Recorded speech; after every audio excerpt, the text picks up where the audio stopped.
ਜ਼ਬੂਰਾ ਦੀ ਕਿਤਾਬ 15ਵਾਂ ਅਧਿਆਇ ਪਹਿਲੇ ਵਚਨ ਤੋਂ, ਹੇ ਪਰਮੇਸ਼ਵਰ, ਤੇਰੇ ਡੇਰੇ 'ਚ ਕੌਣ ਰਹਿ ਸਕੇਗਾ ਤੇਰੇ ਪਵਿੱਤਰ ਪਰਬਤ ਤੇ? ਯਾਨੀ ਕਹਿੰਦਾ ਹੈ, ਤੇਰੇ ਪਵਿੱਤਰ ਪਰਬਤ ਉੱਤੇ ਕੌਣ ਵਸ ਸਕੇਗਾ? ਉਹ ਜਿਹੜਾ ਖਰਾਈ ਦੇ ਨਾਲ ਚੱਲਦਾ ਅਤੇ ਨੇਕੀ ਦਾ ਕੰਮ ਕਰਦਾ ਹੈ ਅਤੇ ਆਪਣੇ ਮਨੋਂ ਉਹ ਸੱਚ ਬੋਲਦਾ ਹੈ, ਅਤੇ ਜਿਹੜਾ ਆਪਣੀ ਜੀਭ ਨਾਲ ਚੁਗਲੀ ਨਹੀਂ ਕਰਦਾ ਅਤੇ ਨਾ ਆਪਣੇ ਸਾਥੀ ਦੀ ਬੁਰਾਈ ਕਰਦਾ ਅਤੇ ਨਾ ਆਪਣੇ ਗੁਆਂਢੀ ਦੀ ਨਿੰਦਾ ਕਰਦਾ ਹੈ, ਜਿਸ ਦੀਆਂ ਅੱਖਾਂ ਵਿੱਚ ਨਿਕੰਮਾ ਮਨੁੱਖ ਤੁੱਛ ਹੈ, ਜਿਹੜਾ ਯਹੋਵਾ ਦੇ ਭੈ ਮੰਨਣ ਵਾਲਿਆਂ ਦਾ ਆਦਰ ਕਰਦਾ ਹੈ, ਜਿਹੜਾ ਸਹੁੰ ਖਾ ਕੇ ਮੁੱਕਰਦਾ ਨਹੀਂ ਚਾਹੇ ਉਸ ਨੂੰ ਘਾਟਾ ਹੀ ਪੈ ਜਾਵੇ, ਜਿਹੜਾ ਆਪਣਾ ਪੈਸਾ ਵਿਆਜ ਤੇ ਨਹੀਂ ਦਿੰਦਾ ਅਤੇ ਨਾ ਨਿਰਦੋਸ਼ ਦੇ ਵਿਰੁੱਧ ਉਹ ਰਿਸ਼ਵਤ ਲੈਂਦਾ ਹੈ, ਜਿਹੜਾ ਕੋਈ ਅਜਿਹੀ ਚਾਲ ਚੱਲਦਾ ਹੈ ਉਹ ਕਦੇ ਨਾ ਡੋਲੇਗਾ। ਸਵਰਗ ਵਿੱਚ ਜਾਣ ਵਾਲੇ ਲੋਕਾਂ ਦੇ ਅੰਦਰ ਇਹ 12 ਚਿੰਨ੍ਹ ਪਾਏ ਜਾਂਦੇ ਹੈ। ਇਹ ਕੀ ਹੈ, ਇਹਦੇ ਬਾਰੇ ਮੈਂ ਤੁਹਾਨੂੰ ਸਭ ਤੋਂ ਪਹਿਲਾਂ ਦੱਸਦਾ ਹਾਂ। ਪਹਿਲਾਂ, ਸਵਰਗ ਲੋਕ ਵਿੱਚ ਜਾਣ ਵਾਲੇ ਲੋਕ ਇਸ ਧਰਤੀ ਤੇ ਉਹਨਾਂ ਦੇ ਜੀਵਨ 'ਚ ਦਿਖਣ ਵਾਲੇ ਜਿਹੜੇ ਲੱਛਣ ਹੈ ਉਹ ਇਮਾਨਦਾਰੀ ਨਾਲ ਚੱਲਦੇ ਹਨ। ਦੂਸਰੀ ਗੱਲ, ਧਾਰਮਿਕਤਾ ਦੇ ਨਾਲ ਚੱਲਣਾ। ਤੀਸਰੀ ਗੱਲ, ਝੂਠ ਨਹੀਂ ਬੋਲਣਾ, ਇਹਦਾ ਮਤਲਬ ਸੱਚ ਹੀ ਬੋਲਣਾ। ਚੌਥੀ ਗੱਲ, ਚੁਗਲੀਆਂ ਨਾ ਕਰਨਾ। ਦੂਸਰਿਆਂ ਦੇ ਬਾਰੇ ਵਿੱਚ ਬੁਰਾਈ ਕਦੇ ਨਹੀਂ ਕਰਨੀ। ਕਿਸੇ ਬੁਰੀ ਖਬਰ ਨੂੰ ਕਦੇ ਵੀ ਨਹੀਂ ਬਣਾਉਣਾ। ਪੰਜਵਾਂ, ਕਿਸੇ ਦਾ ਨੁਕਸਾਨ ਨਹੀਂ ਕਰਨਾ। ਛੇਵੀਂ ਗੱਲ, ਨਿੰਦਾ ਨਹੀਂ ਕਰਨੀ। ਸੱਤਵੀਂ ਗੱਲ, ਜੇ ਉਹਦੀ ਨਿਗਾਹ 'ਚ ਕਿਸੇ ਨੂੰ ਨੀਵਾਂ ਦਿਖਾਇਆ ਜਾਵੇ ਤਾਂ ਇਹਦਾ ਮਤਲਬ ਉਹ ਪਾਪ ਤੋਂ ਨਫ਼ਰਤ ਕਰਦਾ ਹੈ। ਇਹ ਸਭ ਕੁਝ ਮੈਂ ਤੁਹਾਨੂੰ ਪਿਛਲੇ ਹਫ਼ਤੇ ਤੋਂ ਦੱਸਦਾ ਆਇਆ ਹਾਂ। ਇਹ ਸਾਰੇ ਹੀ ਵਿਸ਼ੇ ਮੈਂ ਤੁਹਾਨੂੰ ਦੱਸਣਾ ਚਾਹੁੰਦਾ ਹਾਂ। ਇਹਨਾਂ 12 ਵਿਸ਼ਿਆਂ ਨੂੰ ਮੈਂ ਪੂਰੇ ਕਰਨ ਦੀ ਆਸ਼ਾ ਕਰਦਾ ਹਾਂ। ਇਸ ਤੋਂ ਬਾਅਦ ਤੁਸੀਂ ਕੀ ਵੇਖਦੇ ਹੋ ਪਤਾ ਹੈ? ਪਰਮੇਸ਼ਵਰ ਦਾ ਡਰ ਮੰਨਣ ਵਾਲਾ ਪਰਮੇਸ਼ਵਰ ਦੇ ਡਰ ਮੰਨਣ ਵਾਲੇ ਲੋਕਾਂ ਦਾ ਆਦਰ ਕਰਦਾ ਹੈ। 8ਵਾਂ ਲੱਛਣ ਜੋ ਵੇਖਦਾ ਹੈ ਉਹ ਕੀ ਹੈ? ਸਵਰਗ ਵਿੱਚ ਜਾਣ ਵਾਲੇ ਜਿਹੜੇ ਲੋਕ ਹੈ, ਆਪਾਂ ਸਾਰੇ ਸਵਰਗ ਵਿੱਚ ਜਾਵਾਂਗੇ ਅਤੇ ਇਸ ਤਰ੍ਹਾਂ ਦਾ ਵਿਸ਼ਵਾਸ ਅਸੀਂ ਕਰਦੇ ਹਾਂ। ਜਿਨ੍ਹਾਂ ਨੇ ਵੀ ਪ੍ਰਭੂ ਯਿਸੂ ਮਸੀਹ ਨੂੰ ਆਪਣਾ ਮੁਕਤੀਦਾਤਾ ਮੰਨਿਆ ਹੈ, ਅਸੀਂ ਸਾਰੇ ਲੋਕ ਸਵਰਗ ਦੇ ਵਿੱਚ ਪਹੁੰਚਾਂਗੇ। ਇਸ ਤਰ੍ਹਾਂ ਬਾਈਬਲ ਸਾਨੂੰ ਦੱਸਦੀ ਹੈ। ਜੇਕਰ ਤੁਸੀਂ ਪ੍ਰਭੂ ਯਿਸੂ ਮਸੀਹ ਨੂੰ ਆਪਣਾ ਮੁਕਤੀਦਾਤਾ ਗ੍ਰਹਿਣ ਕੀਤਾ ਹੈ, ਜੇ ਤੁਸੀਂ ਮਨ ਤੋਂ ਪਛਤਾਤਾਪ ਕੀਤਾ ਹੈ, ਤਾਂ ਨਵਾਂ ਜਨਮ ਪਾਉਣ ਦਾ ਜਿਹੜਾ ਉਹਦਾ ਪਰਿਣਾਮ ਹੈ, ਉਹਦੇ ਫਲ ਹੈ, ਉਹ ਵਿਖਦੇ ਹੈ। ਪ੍ਰਭੂ ਯਿਸੂ ਜਦੋਂ ਤੁਹਾਡੇ ਜੀਵਨ ਦੇ ਵਿੱਚ ਕਦਮ ਰੱਖਦੇ ਹੈ, ਉਹ ਪਵਿੱਤਰ ਪਰਮੇਸ਼ਵਰ ਤੁਹਾਡੇ ਵਿੱਚ ਜਦੋਂ ਵਾਸ ਕਰਨਾ ਸ਼ੁਰੂ ਕਰਦੇ ਹੈ, ਫਿਰ ਤੁਸੀਂ ਆਤਮਿਕ ਜੀਵਨ 'ਚ ਬਦਲਦੇ ਹੋ। ਤੁਹਾਡੇ ਅੰਦਰ ਆਤਮਾ ਦੇ ਫਲ ਵੀ ਆਉਂਦੇ ਹੈ। ਪਰਮੇਸ਼ਵਰ ਦੇ ਦਾਸ ਯੋਹੰਨਾ ਨੇ ਕਿਹਾ, ਤੁਹਾਡੇ ਮਨ ਦੇ ਪਛਤਾਤਾਪ ਦੇ ਅਨੁਸਾਰ ਫਲ ਵਿਖਣੇ ਚਾਹੀਦੇ ਹੈ, ਅਤੇ ਜਿਹਦਾ ਉद्धार ਹੋਇਆ ਹੈ, ਉद्धारकर्ता ਨੂੰ ਆਪਣੇ ਕੰਮਾਂ ਵਿੱਚ ਦਿਖਾਉਂਦਾ ਹੈ। ਪਵਿੱਤਰ ਆਤਮਾ ਨਾਲ ਭਰਿਆ ਹੋਇਆ ਵਿਅਕਤੀ ਆਤਮਾ ਦੇ ਫਲਾਂ ਨੂੰ ਆਪਣੇ ਕੰਮਾਂ ਤੋਂ ਵਿਖਾਉਂਦਾ ਹੈ। ਸਵਰਗ 'ਚ ਜਾਣ ਵਾਲਾ ਵਿਅਕਤੀ ਇਸ ਧਰਤੀ ਤੇ ਉਹ ਐਸੇ ਵਿਅਕਤੀ ਦੀ ਤਰ੍ਹਾਂ ਦਿਖਾਈ ਦਿੰਦਾ ਹੈ। ਉਹਦੇ ਵਿੱਚ ਇਹ ਕੰਮ ਵਿਖਾਈ ਦਿੰਦੇ ਹੈ। ਇਹ ਕੰਮ ਕਿਹੜੇ ਹੈ? ਉਹ ਇਮਾਨਦਾਰੀ ਨਾਲ ਚੱਲਦਾ ਹੈ, ਉਹ ਧਾਰਮਿਕਤਾ ਦੇ ਨਾਲ ਚੱਲਦਾ ਹੈ, ਉਹ ਬਿਨਾਂ ਝੂਠ ਬੋਲੇ ਜੀਂਦਾ ਹੈ, ਉਹ ਕਿਸੇ ਦੀ ਚੁਗਲੀ ਵੀ ਨਹੀਂ ਕਰਦਾ ਹੈ, ਉਹ ਕਿਸੇ ਦੀ ਨਿੰਦਾ ਵੀ ਨਹੀਂ ਕਰਦਾ, ਉਹ ਕਿਸੇ ਦਾ ਨੁਕਸਾਨ ਵੀ ਨਹੀਂ ਕਰਦਾ। ਇੰਨਾ ਹੀ ਨਹੀਂ, ਉਹ ਪਾਪ ਤੋਂ ਨਫ਼ਰਤ ਵੀ ਕਰਦਾ ਹੈ। ਅੱਜ ਕੁਝ ਵਿਸ਼ਿਆਂ ਨੂੰ ਜਲਦੀ ਨਾਲ ਪੂਰਾ ਕਰਨ ਦੀ ਮੈਂ ਕੋਸ਼ਿਸ਼ ਕਰਾਂਗਾ। ਕੁਝ ਵਿਸ਼ਿਆਂ ਨੂੰ ਮੈਂ ਤੁਹਾਨੂੰ ਵੰਡ ਕੇ ਬਚੇ ਹੋਏ ਵਿਸ਼ਿਆਂ ਨੂੰ ਮੈਂ ਦੱਸਣ ਦੀ ਕੋਸ਼ਿਸ਼ ਕਰਾਂਗਾ। 8ਵੀਂ ਗੱਲ, ਉਹ ਪਰਮੇਸ਼ਵਰ ਦੇ ਦਾਸਾਂ ਦਾ ਆਦਰ ਕਰਦਾ ਹੈ। ਸਵਰਗ ਜਾਣ ਵਾਲਾ ਵਿਅਕਤੀ, ਸਵਰਗ 'ਚ ਜਾਣ ਵਾਲੇ ਵਿਅਕਤੀ ਦੇ ਜੀਵਨ 'ਚ ਜਿਹੜੇ ਲੱਛਣ ਹੈ, ਉਹਨਾਂ ਵਿੱਚੋਂ ਇੱਕ ਲੱਛਣ ਇਹ ਹੈ, ਜਿਹੜੇ ਪਰਮੇਸ਼ਵਰ ਦਾ ਡਰ ਮੰਨਦੇ ਹੈ, ਉਹਨਾਂ ਦਾ ਉਹ ਆਦਰ ਕਰਦਾ ਹੈ। ਜੇ ਕੋਈ ਵਿਅਕਤੀ ਕਿਸੇ ਦੂਸਰੇ ਵਿਅਕਤੀ ਦਾ ਆਦਰ ਕਰੇ, ਇਹਦਾ ਮਤਲਬ ਉਹ ਸਾਹਮਣੇ ਵਾਲੇ ਵਿਅਕਤੀ ਨੂੰ ਆਪਣੇ ਤੋਂ ਵੱਧ ਕੇ ਵੇਖਦਾ ਹੈ। ਆਪਣੇ ਸਾਹਮਣੇ ਵਾਲੇ ਵਿਅਕਤੀ ਤੋਂ ਅਗਰ ਆਪਣੇ ਆਪ ਨੂੰ ਵੱਡਾ ਕਰਨਾ ਹੈ ਤਾਂ ਪਹਿਲਾਂ ਆਪਣੇ ਆਪ ਦੇ ਵਿੱਚ ਦੀਨਤਾ ਰੱਖਣੀ ਚਾਹੀਦੀ ਹੈ। ਉਹ ਦੀਨ ਹੋਣਾ ਚਾਹੀਦਾ। ਕਿਰਪਾ ਕਰਕੇ ਧਿਆਨ ਨਾਲ ਸੁਣੋ। ਮੇਰੇ ਤੋਂ ਵੱਧ ਕੇ ਕੋਈ ਨਹੀਂ ਆ। ਐਸੇ ਲੋਕਾਂ ਨੂੰ ਘਮੰਡ ਤਾਂ ਬਹੁਤ ਜਲਦ ਥੱਲੇ ਸੁੱਟਣ ਵਾਲਾ ਹੈ। ਮੇਰੇ ਆਸੇ-ਪਾਸੇ ਰਹਿਣ ਵਾਲੇ ਲੋਕ ਬੜੇ ਯੋਗ ਹੈ, ਉਹ ਬਹੁਤ ਹੀ ਆਦਰਨੀय ਹੈ, ਉਹ ਮੇਰੇ ਤੋਂ ਜ਼ਿਆਦਾ ਧਨੀ ਹੈ। ਇਸ ਤਰ੍ਹਾਂ ਕਹਿਣ ਵਾਲਾ ਤਾਂ ਸੁਭਾਅ ਇੱਕ ਦੀਨਤਾ ਦਾ ਸੁਭਾਅ ਹੈ। ਜੋ ਦੀਨ ਹੈ ਉਹੀ ਇਸੇ ਤਰ੍ਹਾਂ ਕਰਦੇ ਹੈ। ਆਪਣੇ ਸਾਹਮਣੇ ਵਾਲੇ ਵਿਅਕਤੀ ਦਾ ਆਦਰ ਕਰਨਾ ਹੈ। ਇਹ ਸਮਝੋ ਕਿ ਤੁਹਾਡੇ ਨਾਲੋਂ ਜ਼ਿਆਦਾ ਯੋਗ ਹੈ। ਇਸ ਤਰ੍ਹਾਂ ਮੰਨਣਾ ਹੈ। ਇਸ ਤਰ੍ਹਾਂ ਮੰਨਣ ਦਾ ਸੁਭਾਅ ਦੀਨਤਾ ਅਖਵਾਉਂਦਾ ਹੈ। ਇਹਦਾ ਮਤਲਬ ਜਿਹੜੇ ਸਵਰਗ ਵਿੱਚ ਜਾਣ ਵਾਲੇ ਆ, ਉਹਨਾਂ ਵਿੱਚ ਆਮ ਤੌਰ ਤੇ ਮਿਲਣ ਵਾਲਾ ਗੁਣ ਤਾਂ ਨਮਰਤਾ ਹੈ। ਕਿਰਪਾ ਕਰਕੇ ਧਿਆਨ ਦਿਓ, ਘਮੰਡੀ ਲੋਕਾਂ ਦਾ ਸਵਰਗ ਵਿੱਚ ਜਾਣ ਦਾ ਕੋਈ ਵੀ ਚਾਂਸ ਨਹੀਂ ਹੈ। ਨਾਸ਼ ਹੋਣ ਤੋਂ ਪਹਿਲਾਂ ਘਮੰਡ ਹੀ ਆਉਂਦਾ ਹੈ।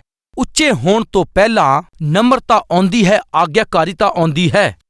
ਦੀਨਤਾ, ਸਹਿਨਸ਼ੀਲਤਾ, ਇਹ ਸਭ ਕੁਝ ਟਾਹਣੀਆਂ ਤੇ ਪੱਤੇ ਦੀ ਤਰ੍ਹਾਂ ਹੁੰਦਾ ਹੈ।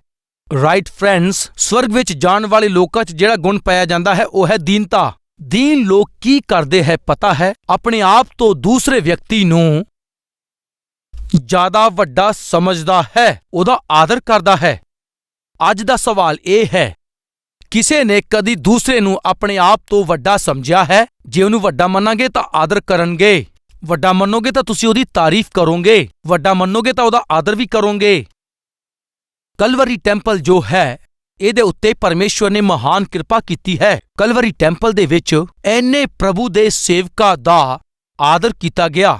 ਕਲਵਰੀ ਮਹਾ ਉਤਸਵ ਵਿੱਚ ਜੋ ਵੀ ਇੰਤਜ਼ਾਮ ਕੀਤਾ ਹੈ, ਇਸ ਜਗ੍ਹਾ ਤੇ ਰਹਿਣ ਵਾਲੇ ਸਾਰੇ ਪਰਮੇਸ਼ਵਰ ਦੇ ਦਾਸਾਂ ਦਾ ਉਹਨਾਂ ਨੂੰ ਮੰਚ ਤੇ ਬੁਲਾ ਕੇ ਉਹਨਾਂ ਦਾ ਆਦਰ ਕੀਤਾ ਗਿਆ ਹੈ, ਉਹਨਾਂ ਦਾ ਸਨਮਾਨ ਕੀਤਾ, ਉਹਨਾਂ ਦਾ ਆਦਰ ਕੀਤਾ। ਮੈਂ ਅਤੇ ਮੇਰਾ ਪਰਿਵਾਰ ਕਲਵਰੀ ਟੈਂਪਲ ਦੇ ਪਰਿਵਾਰ ਨਾਲ ਮਿਲ ਕੇ ਕਿਤੇ ਵੀ ਜਾਈਏ ਅਤੇ ਉਹਨਾਂ ਲਈ ਇੱਕ ਅੱਛੇ ਸੂਟ ਦਾ ਕੱਪੜਾ, ਉਹਨਾਂ ਦਾ ਸਨਮਾਨ ਕਰਕੇ, ਉਹਨਾਂ ਦਾ ਆਦਰ ਕਰਕੇ, ਕਲਵਰੀ ਟੈਂਪਲ ਦੇ ਵੱਲੋਂ ਇਹ ਨਿਯਮ ਹੈ, ਨਮਰ ਸੇਵਕ ਨੇ ਸਿੱਖਿਆ ਹੈ, ਪਰਮੇਸ਼ਵਰ ਦੇ ਸੇਵਕਾਂ ਦਾ ਸਨਮਾਨ ਕਰਨਾ। ਮੇਰੇ ਸਾਹਮਣੇ ਜੋ ਪਰਮੇਸ਼ਵਰ ਦਾ ਸੇਵਕ ਹੈ ਉਹ ਮੇਰੇ ਤੋਂ ਵੱਡਾ ਦਾਸ ਹੈ ਅਤੇ ਉਹਨਾਂ ਦਾ ਆਦਰ ਸਨਮਾਨ ਕਰਨਾ ਮੈਨੂੰ ਪਰਮੇਸ਼ਵਰ ਨੇ ਸਿਖਾਇਆ ਹੈ। ਲਗਭਗ ਕਿ ਤੁਸੀਂ ਜਾਣਦੇ, ਪਰਮੇਸ਼ਵਰ ਦੀ ਮਹਿਮਾ ਦੇ ਲਈ ਮੈਂ ਤੁਹਾਨੂੰ ਦੱਸਣ ਜਾ ਰਿਹਾ, ਹੁਣ ਤੱਕ 70,000 ਪਾਸਟਰਸ ਨੂੰ ਕੱਪੜੇ ਦੇਣ ਦੀ ਮਹਾਨ ਕਿਰਪਾ, ਖਾਸ ਕਰਕੇ ਸੂਟ ਦਾ ਕੱਪੜਾ ਦੇਣ ਦੀ ਮਹਾਨ ਕਿਰਪਾ ਪਰਮੇਸ਼ਵਰ ਨੇ ਆਪਣੇ ਦਾਸ ਤੇ ਪਰਿਵਾਰ ਨੂੰ ਦਿੱਤੀ। ਜਿੰਨੇ ਵੀ ਪਾਸਟਰ ਹੈ, ਪਰਮੇਸ਼ਵਰ ਨੇ ਸਾਡੇ ਤੇ ਅਨੁਗ੍ਰਹਿ ਕੀਤਾ ਕਿ ਹਜ਼ਾਰਾਂ ਸੇਵਕਾਂ ਨੂੰ ਕੱਪੜੇ ਦੇਣਾ ਇਹ ਆਸ਼ੀਸ਼ ਦੀ ਗੱਲ ਹੈ। ਇਹ ਕਿਸ ਤਰ੍ਹਾਂ ਹੋ ਪਾਇਆ? ਕਿਉਂਕਿ ਉਹ ਮੇਰੇ ਤੋਂ ਵੱਧ ਕੇ ਹੈ, ਉਹ ਉੱਤਮ ਸੇਵਾ ਕਰ ਰਹੇ ਹੈ ਅਤੇ ਉਹਨਾਂ ਦਾ ਸਨਮਾਨ ਕਰਨਾ ਚਾਹੀਦਾ ਹੈ। ਇਸ ਤਰ੍ਹਾਂ ਮਨ ਪਰਮੇਸ਼ਵਰ ਨੇ ਦਿੱਤਾ, ਇਸ ਲਈ ਇਹ ਹੋ ਸਕਿਆ ਹੈ। ਇੰਨਾ ਹੀ ਨਹੀਂ, ਜਿੰਨੇ ਵੀ ਦਾਸ ਪ੍ਰਭੂ ਦੇ ਕੋਲ ਚਲੇ ਗਏ ਹੈ, ਆਰ ਕੇ ਮੂਰਤੀ ਜੀ ਕਲਵਰੀ ਟੈਂਪਲ 'ਚ ਉਹਨਾਂ ਦਾ ਸਨਮਾਨ ਕੀਤਾ ਗਿਆ। ਬ੍ਰਦਰ ਰਾਜ ਬਾਬੂ ਵੀ ਕਲਵਰੀ ਮਹਿਮਾ ਉਤਸਵ ਵਿੱਚ ਅਸੀਂ ਉਹਨਾਂ ਦਾ ਸਨਮਾਨ ਕੀਤਾ।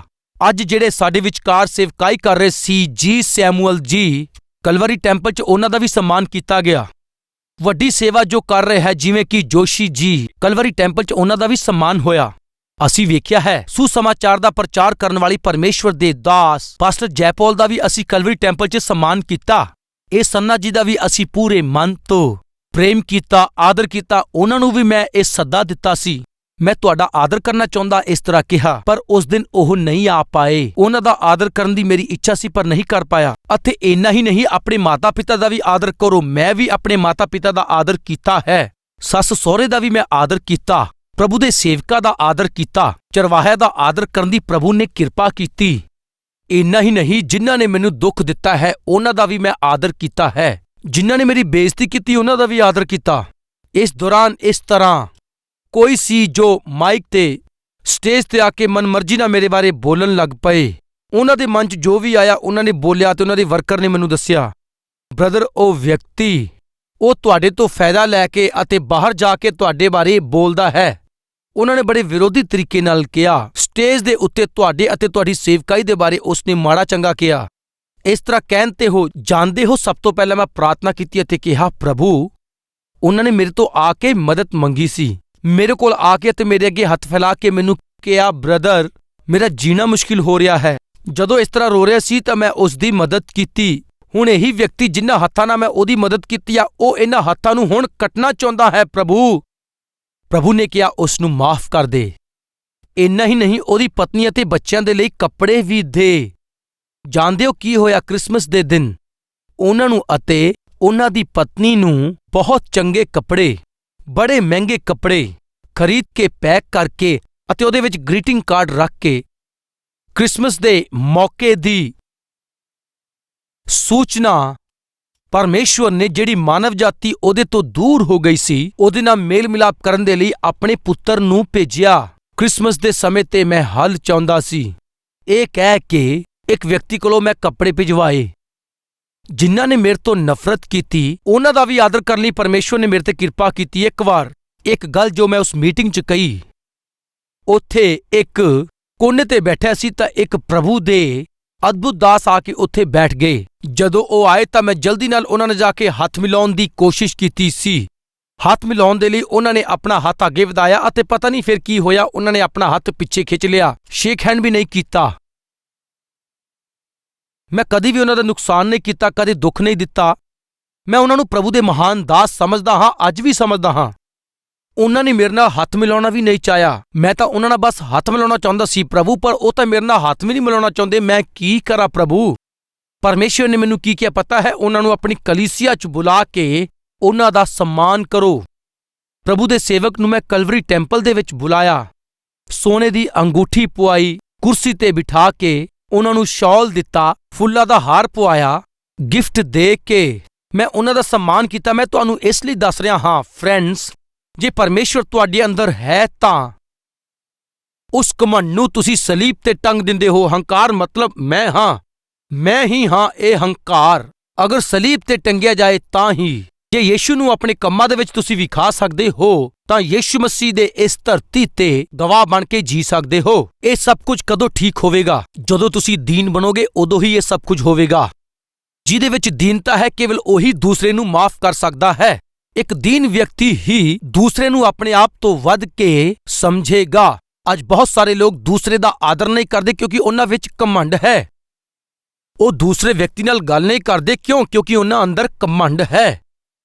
ਅਗਰ ਕੋਈ ਵੱਡਾ ਵਿਅਕਤੀ ਉਹਨਾਂ ਦੇ ਸਾਹਮਣੇ ਖੜਾ ਹੈ ਤਾਂ ਉਹ ਆਦਰ ਦੇ ਨਾਲ ਉਹਨਾਂ ਦੇ ਨਾਲ ਗੱਲਬਾਤ ਨਹੀਂ ਕਰਦੇ, ਆਦਰ ਦੇ ਕੇ ਗੱਲ ਨਹੀਂ ਕਰਦੇ। ਕਾਰਨ ਪਤਾ ਹੈ? ਘਮੰਡ। ਘਮੰਡ ਦੇ ਲਈ ਇੱਕ ਹੋਰ ਸ਼ਬਦ ਕੀ ਹੈ ਪਤਾ ਹੈ? ਫੈਟ। ਇੰਗਲਿਸ਼ 'ਚ ਫੈਟ ਕਹਿੰਦੇ ਹੈ, ਇਹਦਾ ਮਤਲਬ ਚਰਬੀ। ਅੱਜ ਬਹੁਤ ਸਾਰੇ ਲੋਕਾਂ ਨੂੰ ਅਗਰ ਇੱਕ ਚੀਜ਼ ਨੇ ਫੜਿਆ ਹੈ, ਉਹ ਚੀਜ਼ ਪਤਾ ਕੀ ਹੈ? ਚਰਬੀ। ਉਹਨਾਂ ਦੇ ਆਸ-ਪਾਸ ਜਿੰਨੇ ਵੀ ਇਨਸਾਨ ਰਹਿੰਦੇ ਹੈ, ਉਹ ਇਨਸਾਨਾਂ ਨੂੰ ਇਨਸਾਨ ਨਹੀਂ ਸਮਝਦੇ। ਦਾ ਕਾਰਨ ਪਤਾ ਹੈ? ਚਰਬੀ। ਉਹਨਾਂ ਦੇ ਆਸ-ਪਾਸ ਜਿੰਨੇ ਸਿਆਣੇ ਲੋਕ ਪਾਏ ਜਾਂਦੇ ਹਨ, ਉਹਨਾਂ ਦਾ ਆਦਰ ਨਹੀਂ ਕਰਦੇ। ਇਹਦਾ ਕਾਰਨ ਇਹੀ ਹੈ, ਚਰਬੀ। ਉਹਨਾਂ ਤੋਂ ਉਮਰ 'ਚ ਜਿਹੜੇ ਵੱਡੇ ਹੈ ਅਤੇ ਪ੍ਰਭੂ ਦੀ ਸੇਵਾ ਕਰਦੇ ਹੈ, ਉਹਨਾਂ ਦਾ ਇਹ ਆਦਰ ਨਹੀਂ ਕਰਦੇ। ਇਹਦਾ ਕਾਰਨ ਜਾਣਦੇ ਹੋ ਕੀ ਹੈ? ਚਰਬੀ। ਇਹ ਕਿਸੇ ਲਈ ਵੀ ਠੀਕ ਨਹੀਂ ਹੈ। ਇਸ ਲਈ ਮੈਂ ਤੁਹਾਡੀ ਅੱਗੇ ਬੇਨਤੀ ਕਰਦਾ ਹਾਂ। ਵਿਲੀਅਮ ਕੈਰੀ ਇੱਕ ਪਰਮੇਸ਼ਵਰ ਦਾ ਬਹੁਤ ਮਹਾਨ ਸੇਵਕ ਸੀ। ਉਸਨੇ ਭਾਰਤ ਦੇਸ਼ ਵਿੱਚ ਆ ਕੇ ਸੇਵਾ ਕੀਤੀ।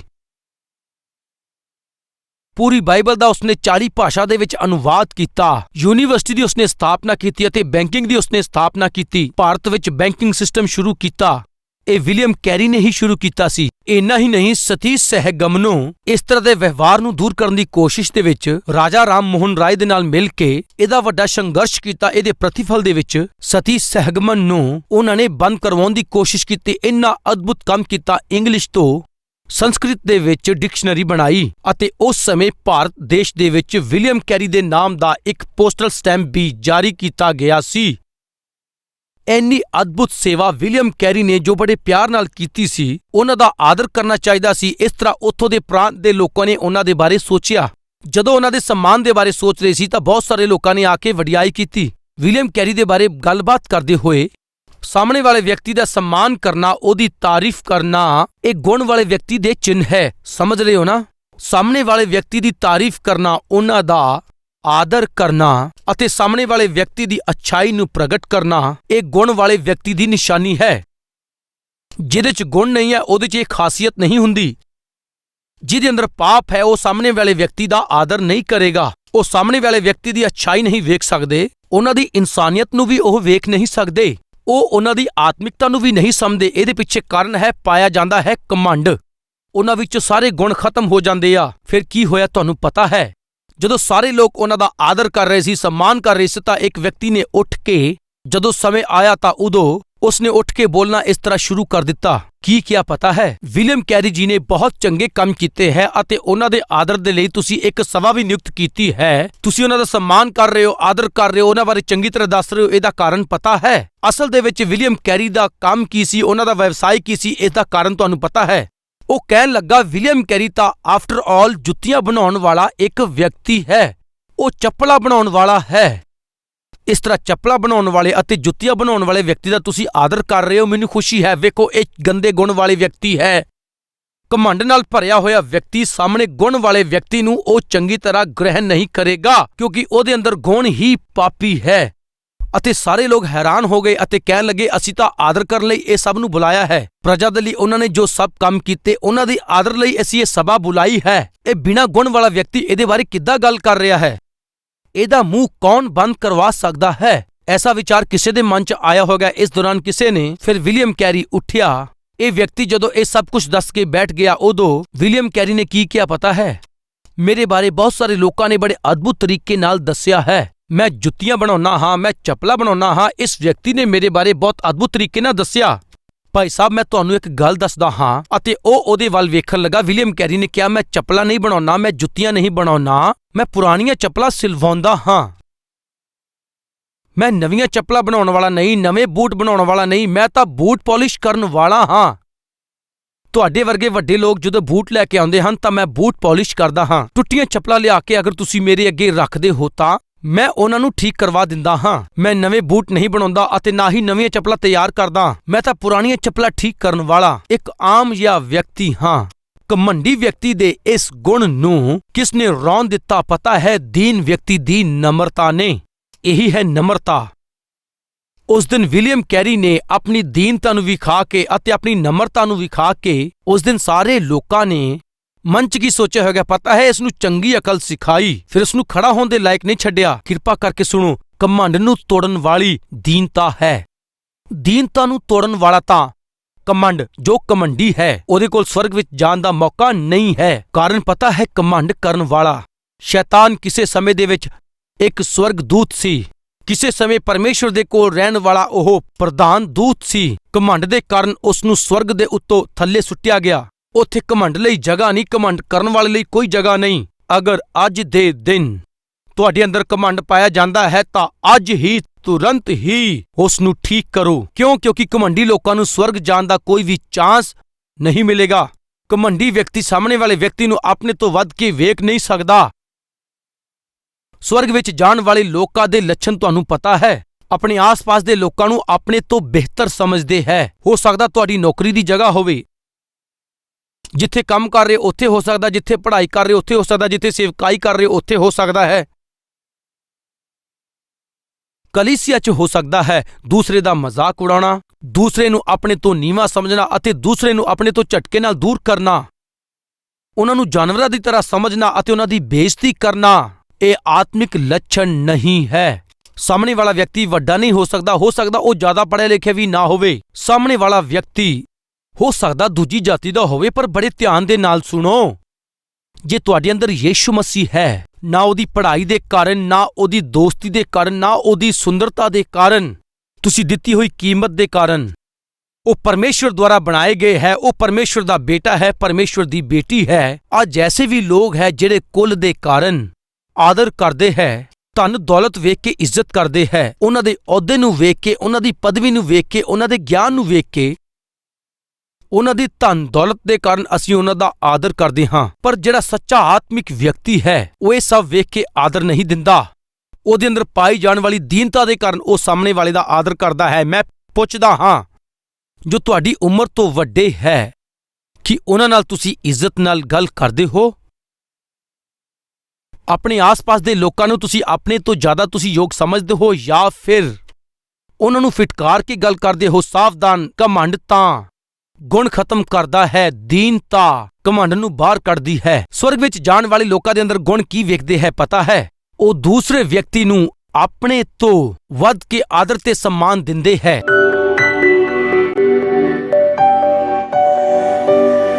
ਪਵਿੱਤਰ ਪਿਤਾ, ਤੁਸੀਂ ਬਹੁਤ ਹੀ ਸਪਸ਼ਟ ਸਾਡੇ ਨਾਲ ਗੱਲਬਾਤ ਕੀਤੀ ਹੈ। ਸਵਰਗ ਜਾਣ ਵਾਲੇ ਲੋਕ ਇਸ ਧਰਤੀ ਤੇ ਕਿਸ ਤਰ੍ਹਾਂ ਰਹਿੰਦੇ ਹੈ, ਕਿੱਦਾਂ ਰਹਿਣਾ ਚਾਹੀਦਾ ਹੈ, ਤੁਸੀਂ ਸਾਫ਼ ਦੱਸਿਆ ਪਿਤਾ। ਜੇ ਇਹ ਲੱਛਣ ਮੇਰੇ ਅੰਦਰ ਪਾਏ ਨਹੀਂ ਜਾਂਦੇ, ਇਹਨਾਂ ਵਿਸ਼ਿਆਂ 'ਚ ਮੇਰੀ ਮਦਦ ਕਰੋ। ਇਸ ਤਰ੍ਹਾਂ ਪ੍ਰਾਰਥਨਾ ਕਰਨ ਵਾਲੇ ਹਰ ਵਿਅਕਤੀ ਨੂੰ ਤੁਸੀਂ ਦਰਸ਼ਨ ਦਿਓ ਪਿਤਾ। ਤੁਸੀਂ ਸਾਡੇ ਨਾਲ ਸਾਫ਼ ਤੇ ਸਪਸ਼ਟ ਗੱਲਾਂ ਕੀਤੀਆਂ ਹੈ।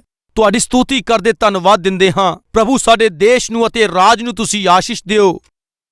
ਇਸ ਪ੍ਰਾਰਥਨਾ 'ਚ ਜਿੰਨੇ ਵੀ ਲੋਕ ਜੁੜੇ ਹੈ ਸਭ ਨੂੰ ਤੁਸੀਂ ਆਸ਼ੀਸ਼ ਦਿਓ ਪਿਤਾ ਜੀ। ਪ੍ਰਭੂ ਯਿਸੂ ਮਸੀਹ ਦੇ ਨਾਮ ਦੇ ਵਿੱਚ ਇਸ ਪ੍ਰਾਰਥਨਾ ਨੂੰ ਮੰਗਦੇ ਹਾਂ ਪਿਤਾ, ਆਮੀਨ। ਸਾਡਾ ਪਤਾ Calvary, post box number 30, Kukatpally, Hyderabad 72।